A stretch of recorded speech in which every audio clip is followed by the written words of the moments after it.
আর village কুকিংয়ে আপনাদের সবাইকে স্বাগত। আজকে আমি একটি নতুন রেসিপি নিয়ে চলে এসেছি, যেটা এই গরমে সবার জন্যই উপকারী হয়ে উঠবে। সেটি হলো আমের শরবত। এই আমের শরবত করার জন্য আমি এখানে দুটো আম নিয়ে নিয়েছি। আমগুলোকে এইভাবে হাত দিয়ে ছাড়িয়ে নিচ্ছি।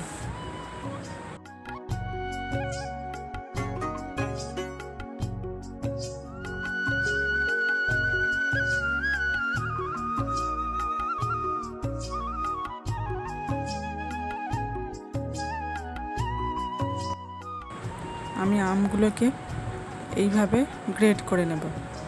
আপনারা মিক্সিংয়ে গ্রেড করে নিতে পারেন।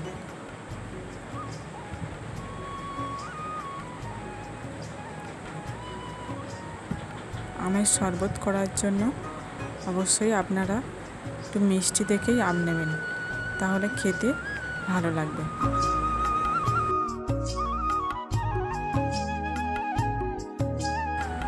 আমার দুটো আমই প্রায় গ্রেড করা হয়ে গেছে।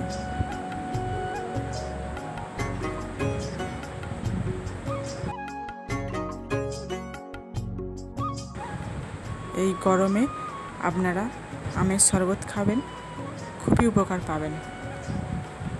আমার দুটো আমই গ্রেড করা হয়ে গেছে। এরপর আমি এর মধ্যে অল্প পরিমাণ চিনি দিয়ে দিচ্ছি। যেহেতু আম মিষ্টি, তাই বেশি চিনি দিলাম না, এবং সামান্য বিট লবণ দিয়ে দিলাম। এরপর এর মধ্যে আমি বরফের ঠান্ডা জল দিয়ে দিলাম। এরপর আমি একটি ছোট বাটির সাহায্যে পুরো মিশ্রণটাকেই এইভাবে মিশিয়ে নেব।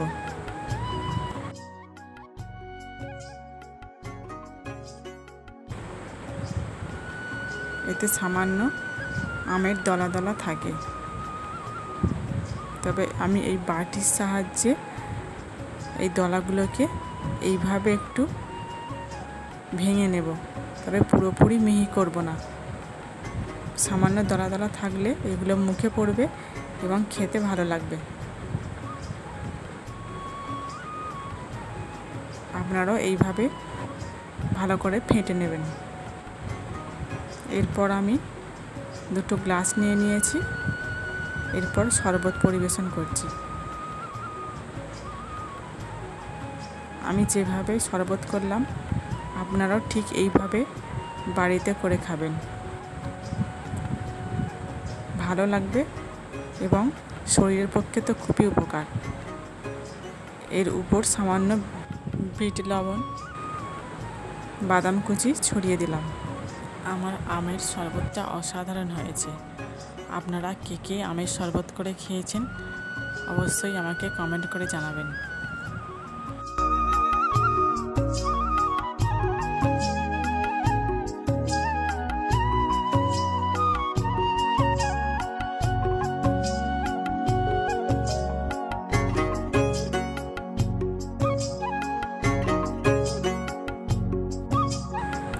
দেখুন শরবতটা কত সুন্দর দেখতে লাগছে এবং খেতে তো অসাধারণ হয়েছে। আপনারা অবশ্যই এইভাবে বাড়িতে বানিয়ে খাবেন। যদি আমার রেসিপিটা ভালো লেগে থাকে, আপনারা অবশ্যই আমার চ্যানেলটি সাবস্ক্রাইব করে আমার পাশে থাকবেন। তাহলে দেখা হচ্ছে আবার একটি নতুন রেসিপি নিয়ে। ততক্ষণে সবাই ভালো থাকবেন, সুস্থ থাকবেন।